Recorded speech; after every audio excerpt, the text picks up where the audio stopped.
Chapter 13. The Visitor.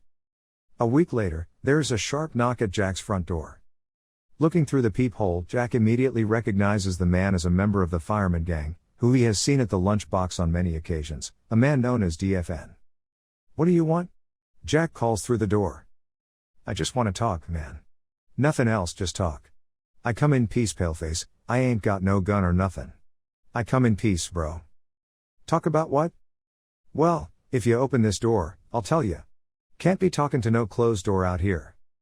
Take off your shirt." "What?" I said, "Take off your shirt," Jack repeats, "and turn your pockets inside out, and turn around." DFN scowls, "Okay." As he strips, Jack goes to the kitchen and gets a large knife, before returning and cautiously cracking open the door. By now, DFN stands before the door, shirtless, with his pockets turned out. "Can I put my duds back on now, man?" "Okay." DFN puts his shirt back on and Jack warily opens the door. DFN looks at the knife in Jack's hand as he enters. "You don't be needin' that knife, I told you I come in peace, didn't I?" Warily, Jack lowers the knife to his side. "So, what's this all about?" he asks. "I want to talk about what happened to DS." "I don't know what you're talking about," Jack feigns ignorance. "What happened? And who is DS?" "Come on, man, you don't have to bullshit me," DFN replies, with a grin. "I know you know what happened, I saw you." "What the hell are you talking about? Saw what?" "You know goddamn well what. Didn't I just say don't bullshit me?" "Alright, let's hear what you think you know," Jack questions. "Man, I don't think I know.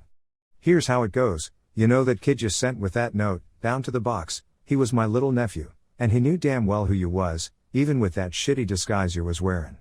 I told him not to tell anybody he knew you, but to watch you, real careful like.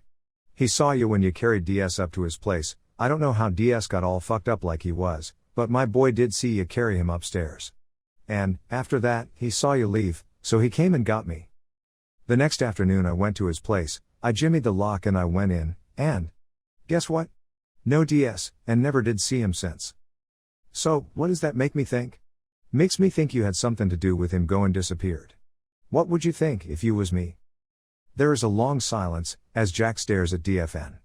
After a while, he speaks. "If that's what you think, and that's what you know, how come you never told the rest of your gang? If you did, I'm sure they would have come for me by now."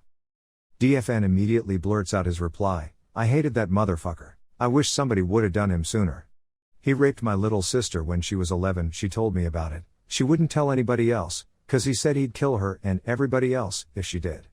I'm sure he woulda. After a while, he kinda figured out that I knew what he'd done, maybe because of the way I was always looking at him. I couldn't keep from staring at him all the time, and I guess he sensed I knew, because of that. That's when he put that DFN tag on me, it means dumb fucking nigger. I guess he wanted to make the rest of them think I was stupid, so nothing I said would be believed, just in case I went and told what he'd done." "What's your real name?" Clyde Johnson."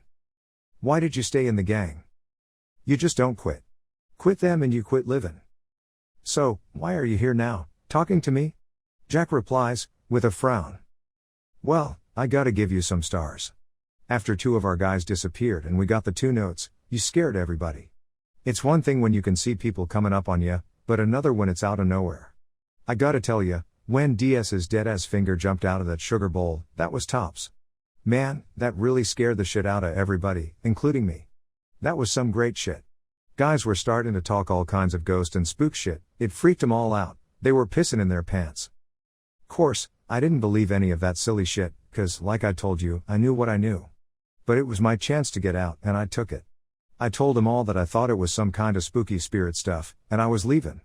Not one of them tried to stop me, or even said a word of bad shit about me, they was all more scared than I made out I was." "You still didn't answer my question, why are you here now?" "I know DS always carried lots of cash around with him, I mean like, a stack of bennies, maybe a few grand. And I'm sure he must have had it with him. I think a piece of that should be mine, seeing as I kinda saved you a load of hurt, I'm here to collect it." "What makes you think I've got it?" Clyde smirks and replies, "What makes me think you don't?" Jack pauses, waiting for Clyde to continue, but Clyde stays silent. Jack sighs. "Alright, but you have to give me a little more time, I don't have it right here."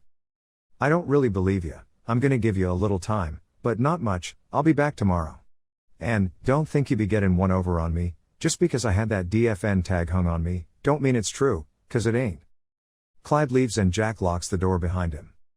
He waits for a minute, then goes to the refrigerator, drawing out a plastic bag from the back of the freezer. Opening it reveals the thick bundle of money he took from DS. He quickly scans the wad of cash, before closing up the bag, and putting it back in the freezer. He goes into the living room and turns on the TV, falling into a daze as he stares at it. A breaking news banner flashes across the screen, breaking his trance, and the announcer begins to speak. James Wheeler has been released from prison, having served 6 months of his 1.5-year sentence. Mr. Wheeler pleaded guilty to malfeasance and embezzlement, following the collapse of Tyron Industries, early last year. The failure of Tyron cost thousands their jobs and life savings. Footage is shown of Wheeler emerging from a limo, outside his building, the number and street name of which are clearly visible, as the announcer continues speaking. Mr. Wheeler left Takumi State Prison without comment.